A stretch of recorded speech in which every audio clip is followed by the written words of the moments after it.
Bueno, Federico estudió arquitectura y cursó el máster de diseño arquitectónico avanzado en la Facultad de Arquitectura, Diseño y Urbanismo de la Universidad de Buenos Aires, en Argentina.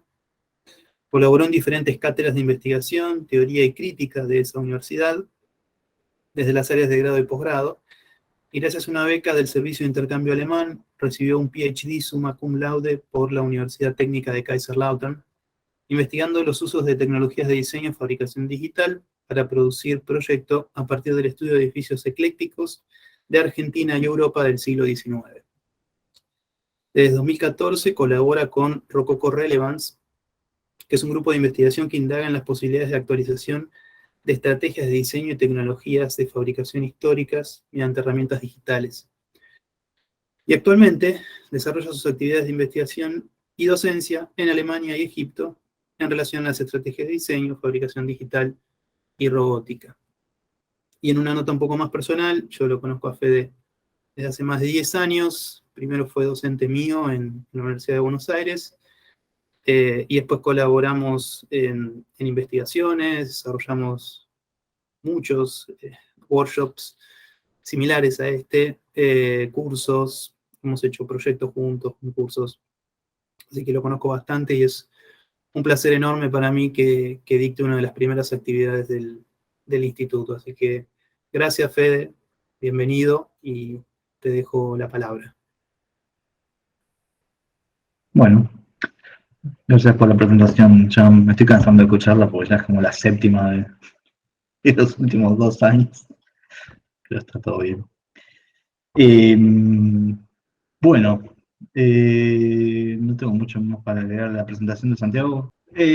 Bueno, como decía Santiago, la idea de esta charla es un poco introducirlos al tema de las arquitecturas inflables o estructuras neumáticas, o, bueno, tiene una cantidad de nombres a lo largo de la historia. De ninguna manera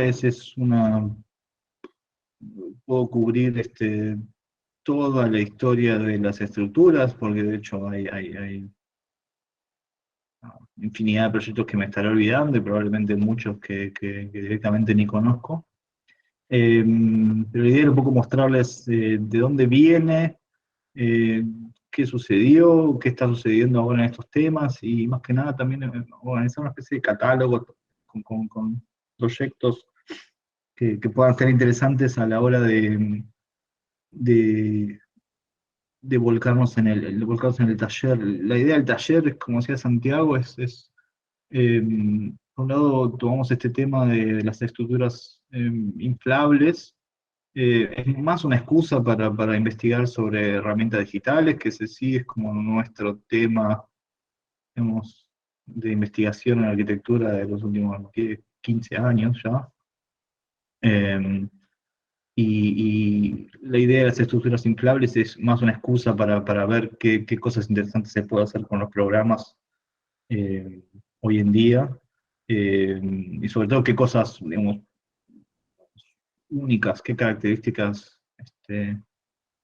novedosas pueden darnos estos programas a la hora de pensar proyectos de arquitectura, y sobre todo en relación, ¿no?, al papel que tiene el software en nuestra disciplina, y más importante aún, qué tipo de software, sobre todo. Pero bueno, eso ya son temas que iremos hablando más adelante. La idea es mostrarles en las próximas media hora, no sé, 80, 90 diapositivas. Voy a pasarlas rápidas si no se aburren. Después, para los que se queden en el taller, las vamos a compartir. Vamos a hacer un board de Miro para compartir estos proyectos, así también ustedes los tienen, y si quieren agregar más, nada, pues serán bienvenidos. Bueno, arranquemos y cualquier cosa, no sé, Santi, si te parece, dejen preguntas en el chat o acumulemos las preguntas y de última, cada tanto hacemos una pausa y las vamos contestando. Yo sobre todo por el tema de, no sé, la técnica, no sé, yo estoy en Alemania, es de noche, acá son las 11 de la noche, y bueno, quizás se corte o haya alguna falla de las que suele haber. Así que bueno, arranquemos. algo que se olvidó de sentir, de avisar Santiago, es, actualmente estoy trabajando en la Universidad de Karlsruhe, en la cátedra de Historia, y mi jefe, por todas estas casualidades, es el encargado del archivo de Frei Otto. Y una de las últimas publicaciones que hicieron sobre el archivo, esta era una de las frases con las que abrí el libro, que dice: he construido poco, pero he imaginado muchos castillos de aire, que es interesante porque podría interpretarse como castillos en el aire o castillos como castillos de cumpleaños, castillos inflables. Eh, pero bueno, una frase linda de Frei Otto. Un poco también para entender de qué va a ir la temática eh, en la que voy a empezar a mostrar los proyectos.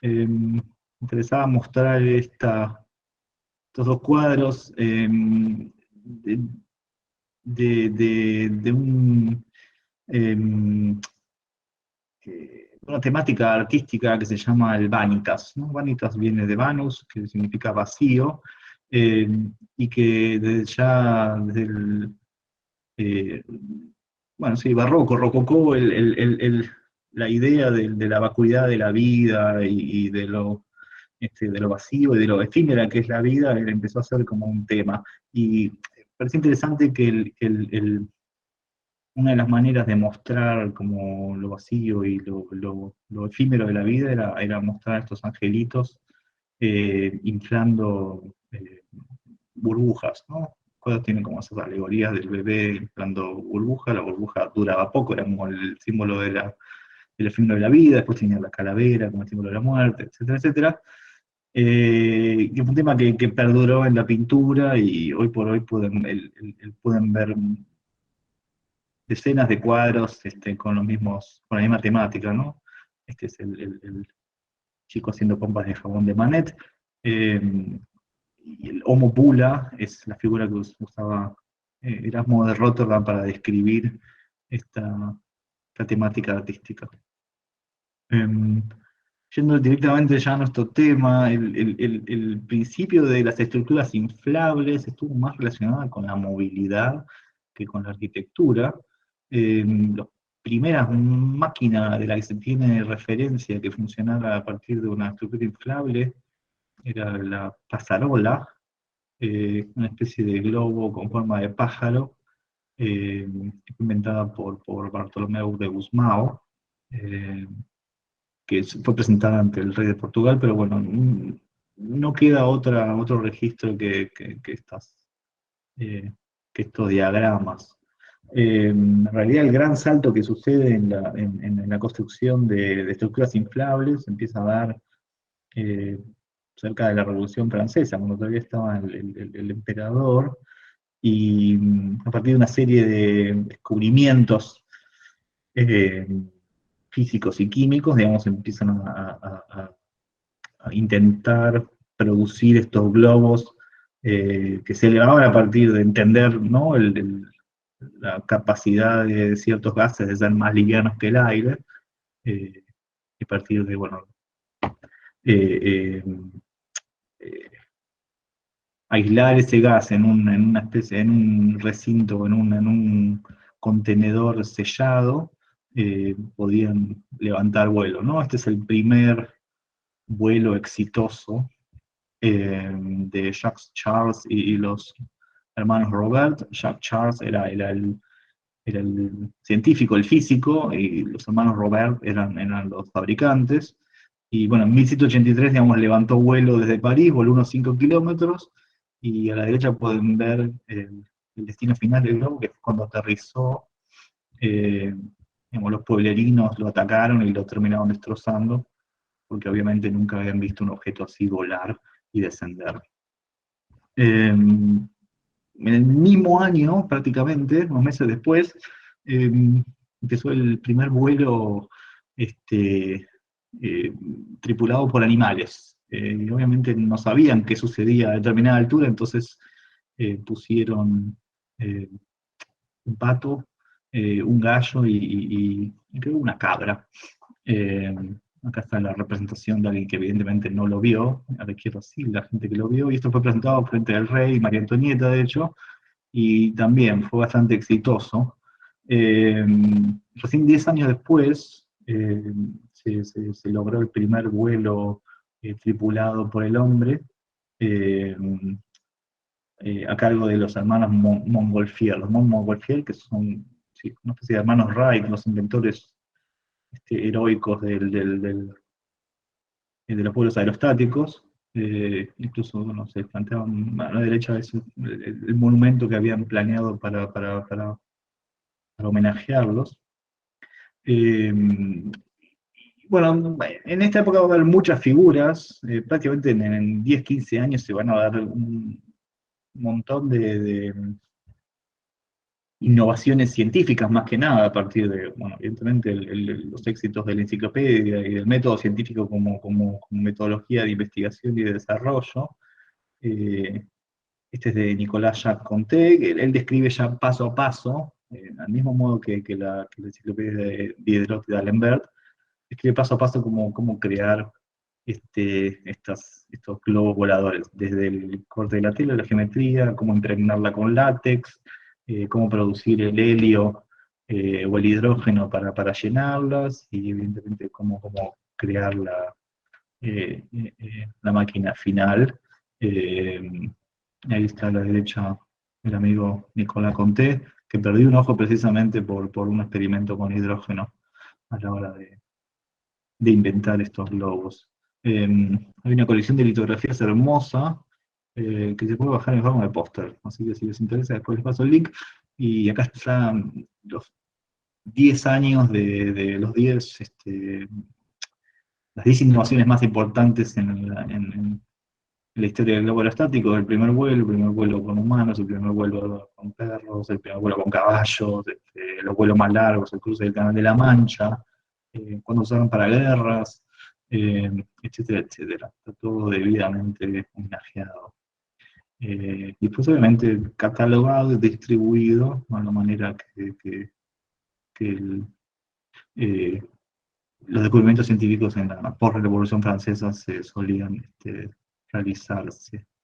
Eh, Alberto Santos Dumont, esto ya casi 90 años después, es considerado el padre de la aviación, en realidad no de la aviación, de los globos aerostáticos contemporáneos, ¿no? Él fue el que primero logró exitosamente eh, combinar una estructura inflable con gases más pesados que el aire, pero con motores a combustión, con lo cual les permitía, como con una estructura más o menos ligera, moverse. Y digamos, Alberto Santos Dumont, brasileño, inventor, es el que da inicio a la era de los dirigibles, ¿sí?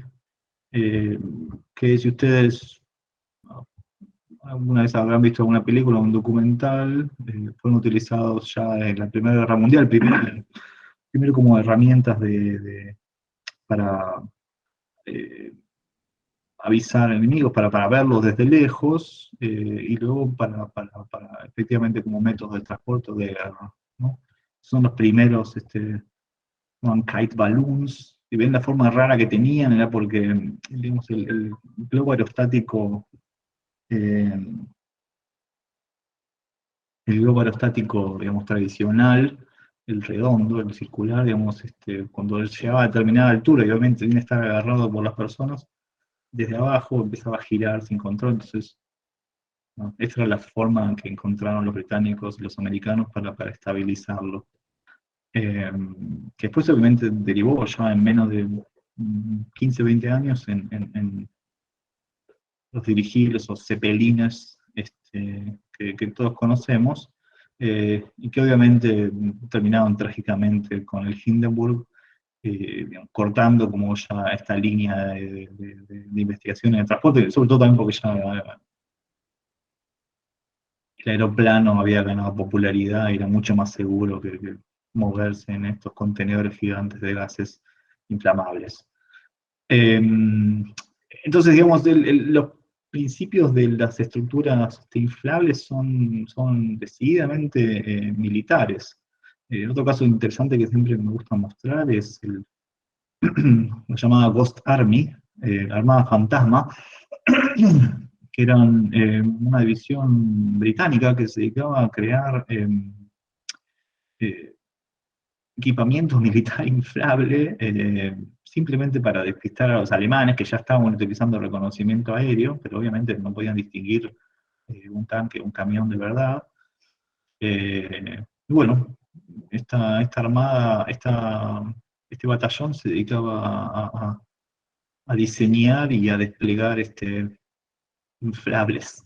Después, obviamente, la relación entre las estructuras inflables y, y la milicia van a continuar a salir entrados los 60s.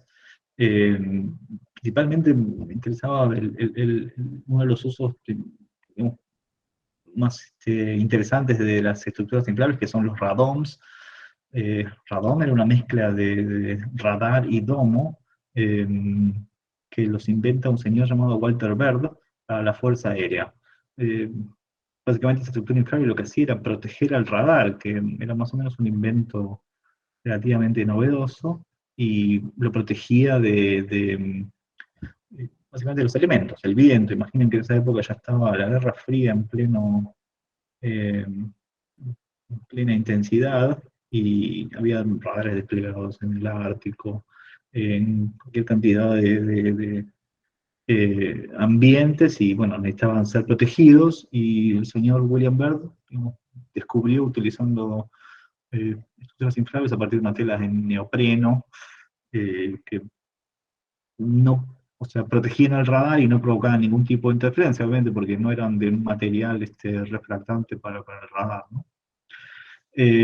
Cuestión que el señor Byrd decidió proseguir con su invento en la actividad privada, y se dedicó a diseñar estructuras inflables. En este caso, en la tapa de la revista Life figuró una especie de cubrepileta que diseñó para su casa, también totalmente presurizada y transparente, eh, en el año 57.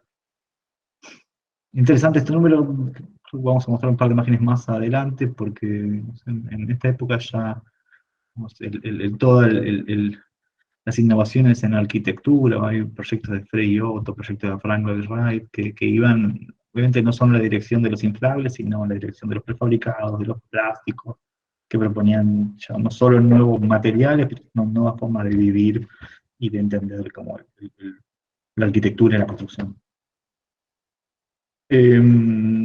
Otro proyecto interesante de Walter Byrd, esta vez con Victor Lundy, que era un diseñador, un pabellón de la energía atómica, de la AEC, la Atomic Energy eh, Council, que era básicamente una oficina norteamericana que se dedicaba a publicitar los beneficios de la energía atómica en el resto del mundo. Lo traigo acá porque el pabellón tuvo su debut en Buenos Aires. Nunca pude confirmar si esa foto es Buenos Aires o no. Pero bueno, Rainer Banham decía que este fue la primera estructura aérea inflable que tenía algún tipo de pretensión arquitectónica, ¿no? Porque ya definía un espacio, definía una entrada, una salida, una estructura, un fluir espacial, además de una cantidad de innovaciones técnicas, como por ejemplo que estos nervios estaban divididos por adentro, con lo cual si se pinchaba uno, la estructura no se caía, sino que podía aguantar presurizada y apartes, etcétera, etcétera. El mismo equipo, Walter Berg y Victor Lundy, también diseñaron eh, estos canopies, no sé la palabra en castellano, una especie de kioscos o techitos, donde vendían refrescos la fiesta, en la Exposición Universal de Nueva York en el 64.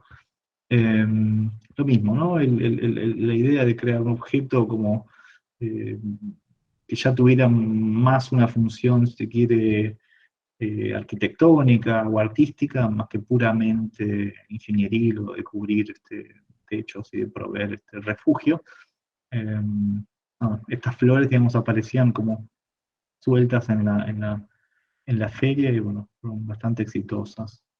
Eh, entonces, esto me parece interesante porque las estructuras neumáticas, digamos, van a correr como la misma suerte eh, que los domos geodésicos, que empezaron obviamente por el interés y el financiamiento del ejército norteamericano, básicamente, porque vamos, prohibían el ejército necesitaba un material liviano, que sea fácil de armar y desarmar, que pudiera cubrir luces grandes y que, bueno, y que pudiera producir geometrías flexibles en el sentido de no crear cajas o por ahí crear hangares o crear formas para cubrir, por ejemplo, radares, que no eran las tradicionales de la construcción moderna de esa época. Lo interesante es que el hipismo de los 60, digamos, estaba interesado exactamente en lo mismo y precisamente lo que vamos a empezar a ver ahora es que todo un movimiento de diseñadores y artistas en los 60 que empiezan a tomar las arquitecturas inflables, digamos, a la par que estos usos militares que estábamos viendo, ¿no? Eh, el principal, digamos, referente que yo encontré del movimiento moderno investigando sobre estos temas es Frank Lloyd Wright. Ya a mitad de los 50 él empezó a investigar sobre estructuras inflables y las capacidades de estos materiales novedosos, ¿no? Esto creo que era neopreno, una especie de tela engomada, eh, y la idea de Wright era producir sí, diferentes tipologías, ¿no? Una unidad, dos células, tres, cuatro, cinco, con la capacidad bueno, combinarse y crear diferentes unidades habitativas. Eh, esta imagen es de la misma revista Life, en la que salió el cubre piloto de Winterbird. Eh, Después, bueno, por cosas técnicas, digamos, el proyecto nunca prosperó, eh, pero bueno, no quita que no haya sido uno de los pioneros en esto. Y a partir de los 60 va a haber decenas, y no sé si cientos de proyectos y experimentaciones con estos materiales. Los voy a pasar rápido porque eh, algunos lo conocen, y todos tienen como un carácter más o menos similar, ¿no? Están todos, se plantean como una especie de respuesta a la geometría moderna, la geometría estática moderna, ¿no? Piensen ya en los mitad de los años 60, hay una predominancia del hormigón, de las arquitecturas más brutalistas, eh, cosas pesadas, fuertes, monumentales, eh, y muchos arquitectos empiezan a ver en las estructuras neumáticas una especie de escape, digamos, no solo material, pero sino también en términos de estética, en términos de uso, de flexibilidad, nuevas formas de habitar y de relacionarse. Van a ver que muchos de estos proyectos están como atados a la idea de nuevas maneras eh, sí, de relacionarse, una especie de pensamiento utópico que van a empezar a surgir, obviamente no solo de la arquitectura, sino ya también venía de la música, las artes, etcétera. Esto es simplemente el reflejo en arquitectura, ¿no? Este es eh, una vivienda como de muchos pisos, neumática, todo es inflable. Eh, Acá otro proyecto del mismo arquitecto, Jungmann, una mesón neumática, bastante parecido también, ¿no? Obviamente, a la tipología de Wright.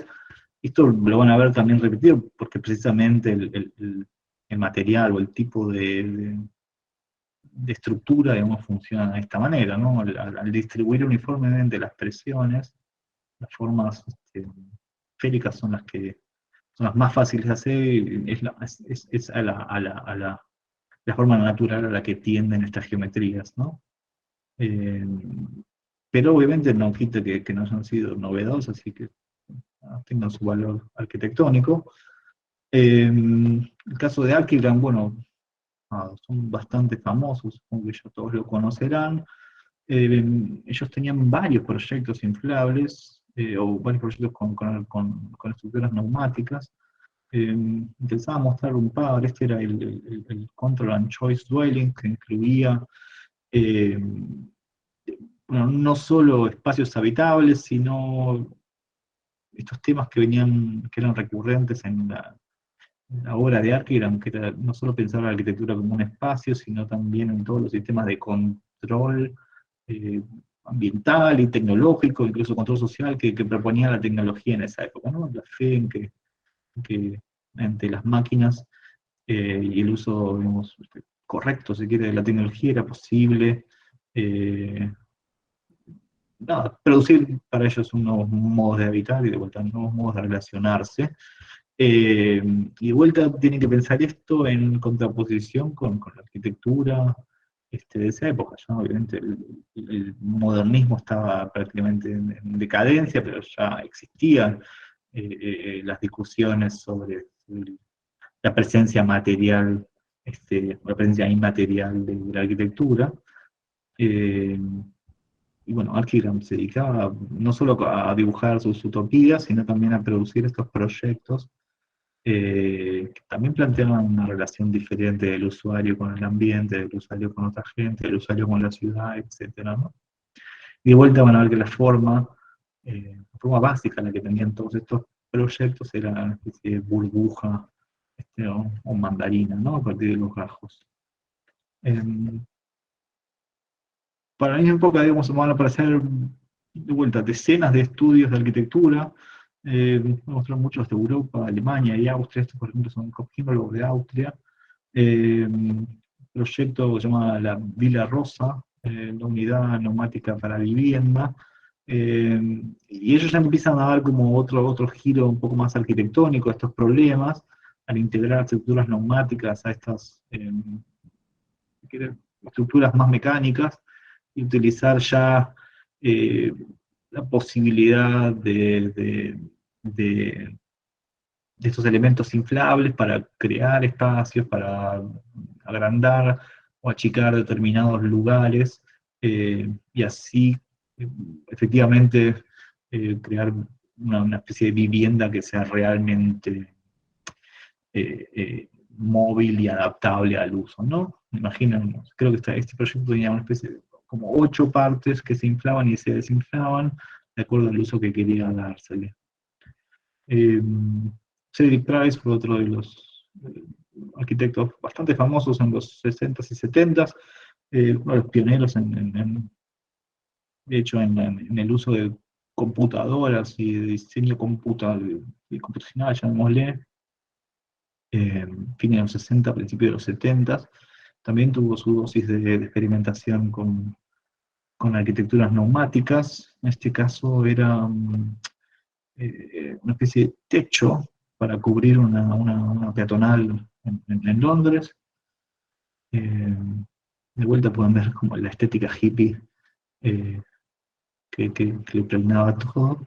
Eh, pero bueno, nada, vamos a volver a ese tema en un segundo. Lo interesante es que es en paralelo a si se quiere, esta lectura utópica de las estructuras neumáticas, está como la contraparte, si se quiere, también totalmente fascinado por el uso del aire como material de construcción, pero a partir de experimentaciones eh, teóricas y empíricas también, de precisión, más cerca de la ingeniería si se quiere que del arte, pero sin duda muchísimo valor arquitectónico y estético. Estos son diagramas de Frei Otto, los estudios de celdas, ¿no?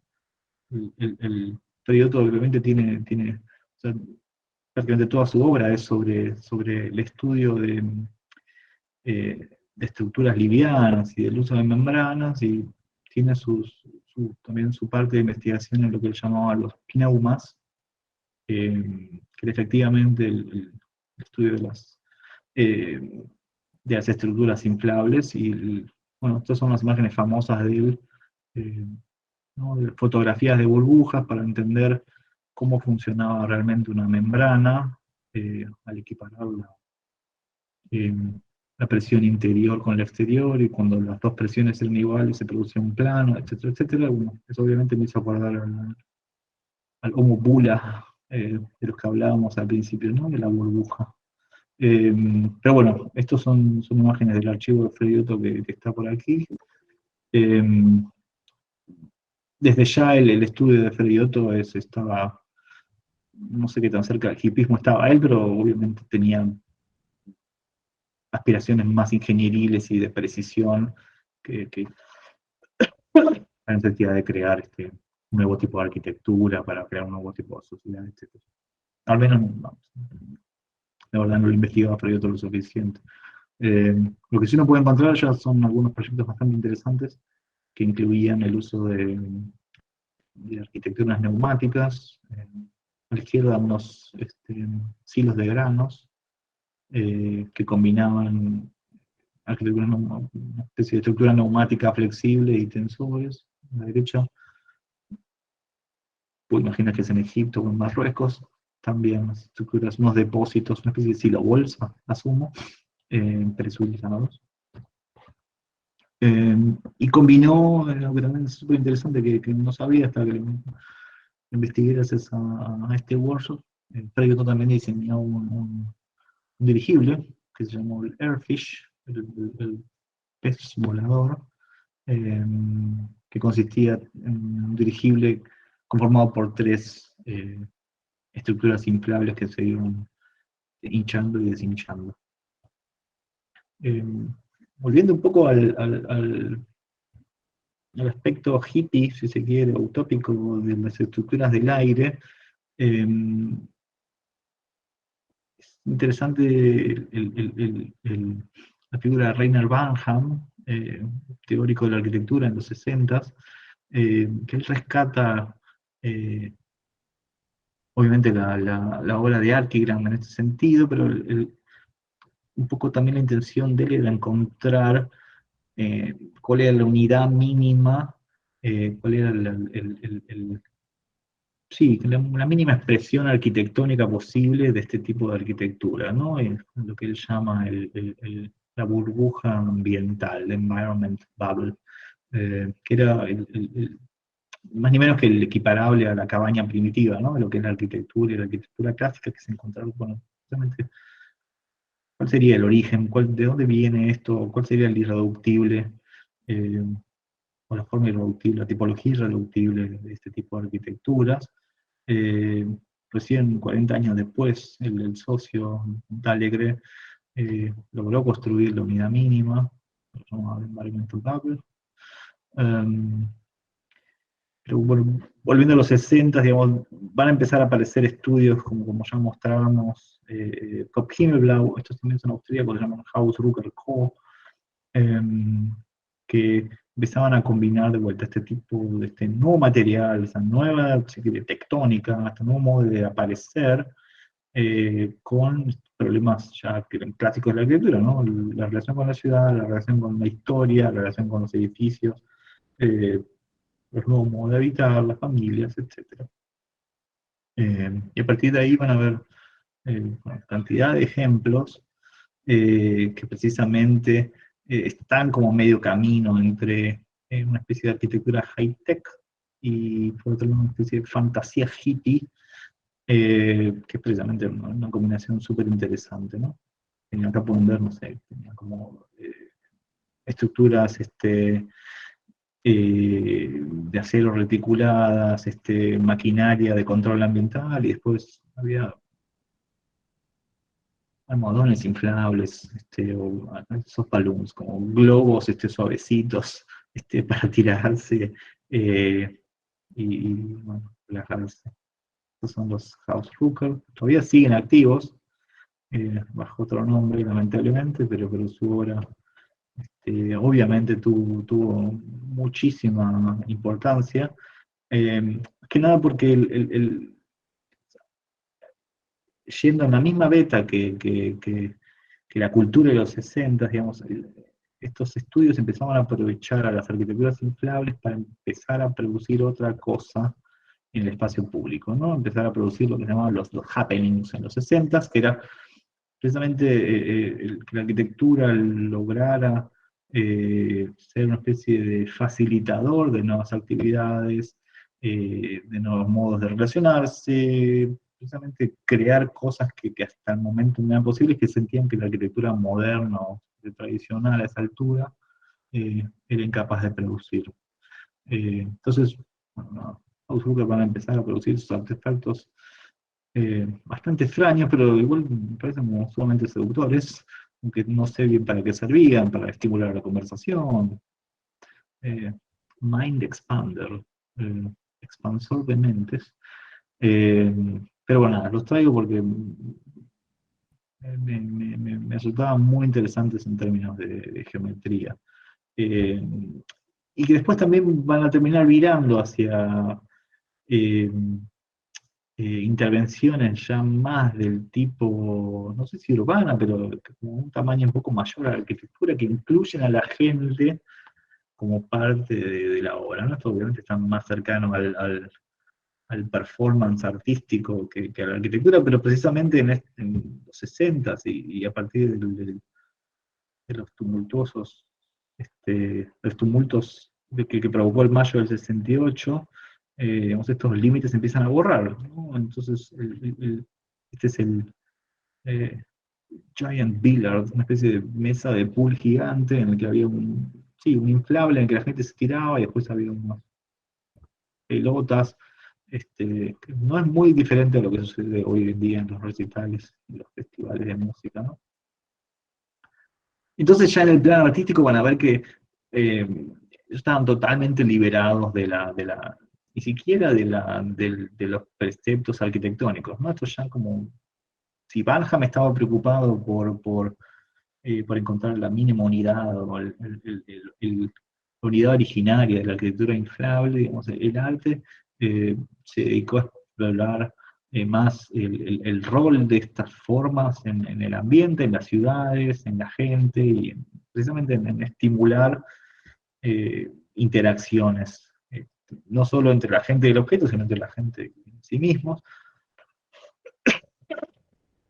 Van a haber entonces bastantes intervenciones de arquitectura inflable, eh, pululando por toda Europa y Estados Unidos, precisamente con estos programas soft, ¿no? Nada que esté muy delimitado, nada que esté demasiado sobredeterminado, sino precisamente dejando que la gente haga lo que el espacio le sugería, obviamente facilitado por estos tres temas que le interesaban al ejército también, que era material liviano, transparente, fácil de armar y desarmar, bastante flexible en términos de forma bueno, también atractivo y novedoso para el público en general, ¿no? Esta es la ciudad instantánea de Ibiza, eh, que si uno lo ve así parece una forma bastante extraña, pero en planta tiene bastante sentido. eh, y bueno, los participantes, que esto es una película de terror de los 70. Si ustedes ven la forma, esto es básicamente no sé, la Estación Espacial Internacional, es muy fácil de ver aquí modularidad, interconexiones, jerarquías, ¿no? Una calle principal, calles secundarias, espacios principales, espacios de servicio, etcétera, etcétera, espacios más privados. Eh, y hay como un tema interesante también que esto va a volver a aparecer eh, bastante seguido, que es la idea del manual de instrucciones, ¿no? No es solamente eh, producían un tipo de espacialidad y un tipo de relación totalmente novedoso entre el sujeto y el ambiente, sino que también incluían el manual para que la gente lo replicara. Eh, este es el caso de Michael Rakowitz, Parasite, es un proyecto que ya tiene como 30 años, que lo viene haciendo de los 70 en realidad. No sé si lo conocen, él se dedicaba a crear estos parásitos que estaban conectados a la infraestructura edilicia, por ejemplo, eh, salidas, a ventilaciones de aire, de maquinarias o ventilaciones de aires acondicionados, Y la idea de él era eh, producir estos objetos para darles calor, por ejemplo, a los indigentes o a los hombres, utilizando sinceramente lo que él consideraba como estos desechos o este aire que iba a ser desperdiciado en la atmósfera. Acá de vuelta, en su página, Michael Rakowitz directamente muestra el manual de eh, efectivamente cómo producir estos objetos, cómo medirlo, qué bolsas usar, cómo cortarlas y así producir estos refugios, estos parásitos. Eh, Volviendo un poco al arte, eh, en algún momento empieza también a haber una especie de carrera, de récord, de quién produce los edificios o quién produce los objetos artísticos más grandes. Este tuvo el récord en un momento en Documenta 5 de Cristo y su pareja. Eh, este fue, sí, medía como 80 metros de alto, y lograron pesar el aire, que eran 8 toneladas de aire, el objeto inflable más grande del planeta. Años antes había hecho bueno, el anterior objeto más grande que era este. Eh, También una manera de visualizar la cantidad de aire y el peso que tenía realmente el aire.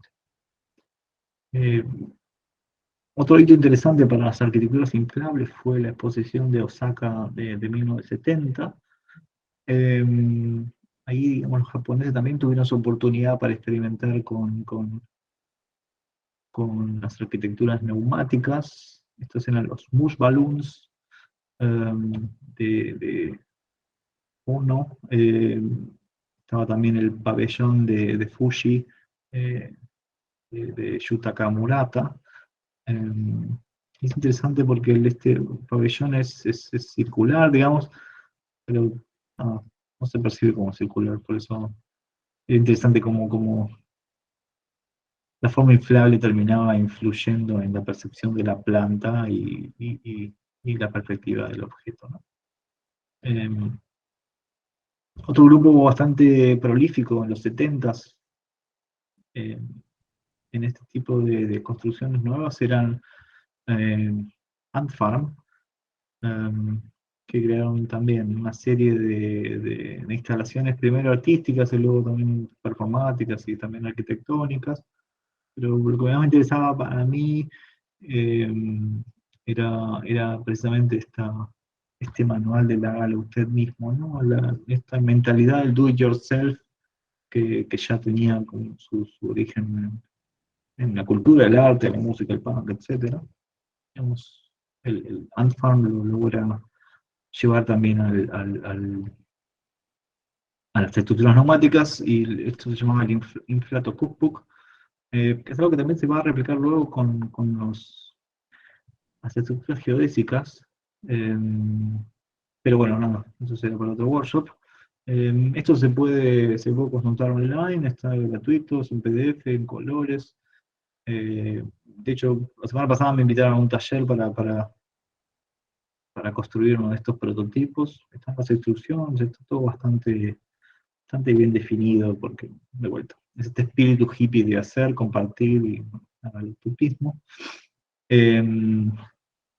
Esta es una también de sus obras más famosas, la almohada 50 por 50, 50 pies por 50 pies, creo que era, que era un objeto que se podía usar desde adentro y desde afuera a la vez, ¿no? Eso, bueno, estuvimos charlando mucho de eso, pero supongo que se habrán dado cuenta que hay como dos maneras de usar estos espacios, que son precisamente habitando adentro de las estructuras neumáticas presurizadas y otros usándolos desde afuera. Eh, y en este sentido, digamos, el do it yourself es una de las razones por las que volvió, digamos, al, al- sí, a la cultura arquitectónica contemporánea, eh, como también un poco un medio de escape a los modos de producción tradicional de arquitectura, ¿no? Como para construir un espacio, digamos, no se necesitan materiales de construcción, es lo que parecen probar este tipo de arquitecturas. Esto es el Space Buster del grupo de acá de Berlín que se llama Raumlabor, que es básicamente una estructura, es un camioncito que lo van llevando, lo montan en lugares vacíos, eh, producen un evento y básicamente dura hasta que llegue la policía y los eche, digamos. Ese es como eh, el modus operandi de esta gente, que es interesante. Hemos ganado un premio a mí es por esto, eh, pero bueno, no es exactamente legal lo que hacían, y supongo que ahí estaba el interés. Otra cosa que me parece interesante también para mostrar es que obviamente el objeto este, digamos, toma el espacio que le dejan tomar, un poco parecido a los parásitos eh, que mostrábamos antes, ¿no? Esto se ajusta a la gente, se ajusta a la ciudad, se ajusta al programa. Las arquitecturas inflables no tienen forma, como decíamos ahí la invitación al workshop, digo, no existe el ángulo recto, no sé, en el único sentido, los limitantes o lo que propone esta gente es que el limitante sea el ambiente mismo, ¿no? Y esto de vuelta tiene que ver con la concepción de Fray Otto, ¿no? De equiparar la presión interior con la presión exterior de las burbujas. Hoy por hoy, digamos, las estructuras inflables van a empezar a aparecer por todos lados, básicamente porque es cada vez más barato producirlas, eh, y, y siguen siendo atractivas no solo para la arquitectura, sino para la industria, el comercio, actividades artísticas, actividades culturales, etc. Eh, este es un lindo pabellón de té de Kengo-kuma, de hace, bueno, ya como 15 años.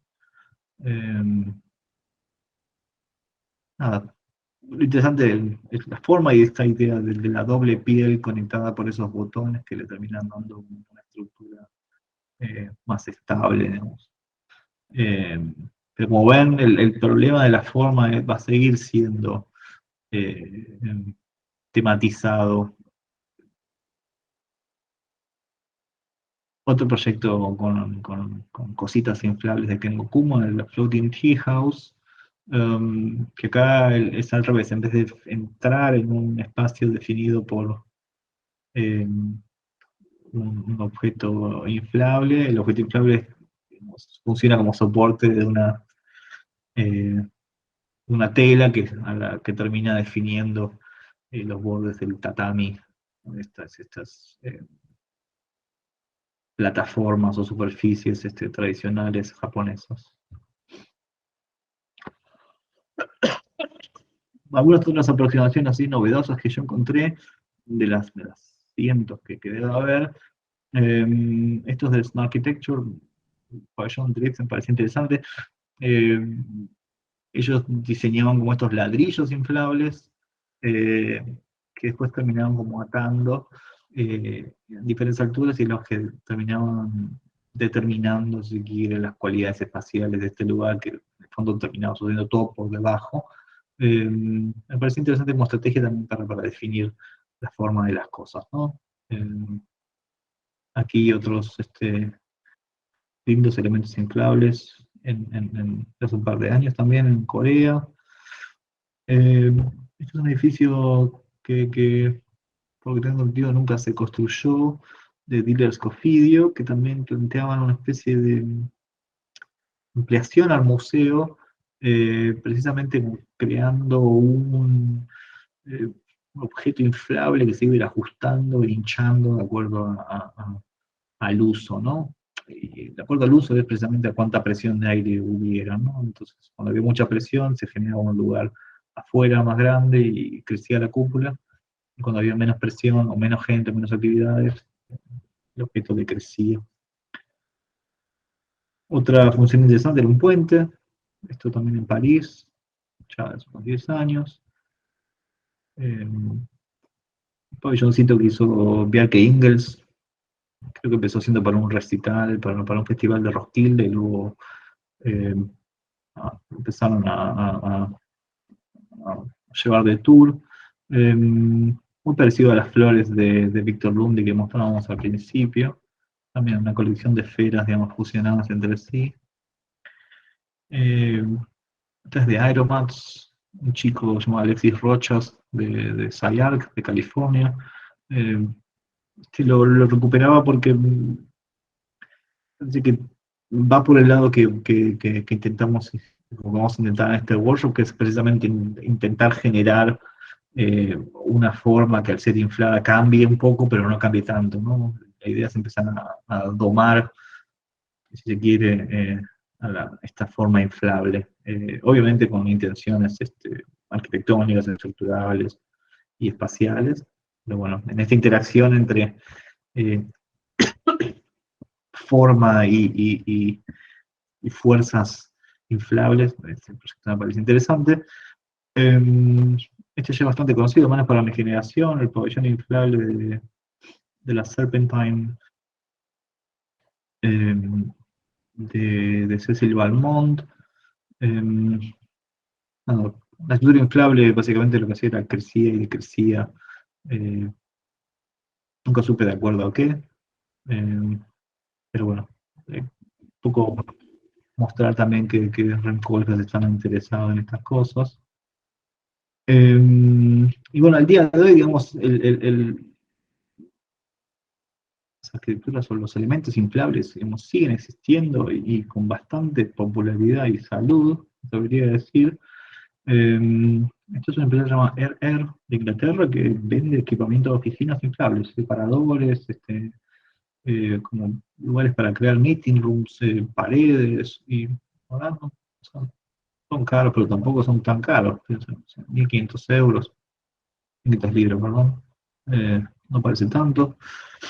El pabellón de Dubái también de los últimos años de los españoles, Segascano. Parecía súper interesante el hecho de que estos elementos no eran simplemente estas bananas voladoras, sino que tenían una función de desplazarse para arriba y para abajo. Acá pueden ver que tienen una estructura que permite que se desplace para generar lugares de sombra o algún tipo de protección ambiental, ¿no? Una especie de arquitectura móvil liviana. Y que también me hacía acordar al proyecto de Cedric Price, ¿no? Ese que mostraba que cubría una calle con estas vainillas gigantes. Y bueno, un poco para cerrar, para mostrar que no solo la arquitectura y los pabellones están interesados en esto, sino que evidentemente hay interés científico en lo inflable. Investigando un poco y encontraba que hay bastantes proyectos de la NASA que están realmente abocados a explorar las capacidades de estructuras inflables, precisamente porque son fáciles de montar y de desmontar en el espacio, y que, bueno, dadas su capacidad de resistencia hoy por hoy con telas y nuevos composites, son resistentes a ambientes un poco más arduos que Ibiza, es posible, digamos, utilizarlos en el futuro para colonizar la Luna, ¿no? Cierro con este proyecto que es de SOM, precisamente para la NASA hay una colonia en Marte con estos módulos inflables. Bueno, si quieren, pues esos dos links para libros, para el Inflato Cookbook, un par de publicaciones también del siglo XIX que pueden parecerles interesantes, se las dejaré en la Miro-board en el futuro. Y bueno, eso ha sido todo. Espero que les haya parecido interesante.